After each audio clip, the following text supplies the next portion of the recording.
झंग रियाज चाहत से मार्का हक की तारीखी फतह का 1 साल मुकम्मल होने के मौके पर जिला कौंसिल झंग के ज़ेरे एहतमाम जिला कौंसिल ऑफिस से डिप्टी कमिश्नर ऑफिस तक एक शानदार रैली निकाली गई। रैली की क़यादत चीफ ऑफिसर जिला कौंसिल झंग मेहर मोहम्मद अकरम भरवाना और असिस्टेंट कमिश्नर झंग रब नवाज चद्धड़ ने की।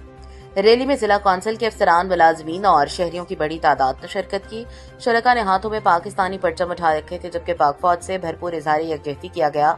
इस मौके पर शुरका की जानिब से पाकिस्तान जिंदाबाद और पाक फौज जिंदाबाद के हक में जबरदस्त नारे लगाए गए।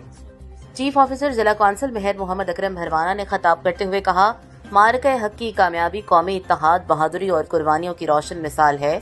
उन्होंने कहा, पाकिस्तानी कौम अपनी बहादुर अफवाज के शाना बशाना खड़ी है, मुल्क की सलामती और इस्तेहकाम के लिए हर कुर्बानी देने को तैयार है। रैली के अख्ताम पर मुल्क की तरक्की, अमन और इस्तेहकाम और अफवाज पाकिस्तान की कामयाबी के लिए खुसूसी दुआ भी की गई।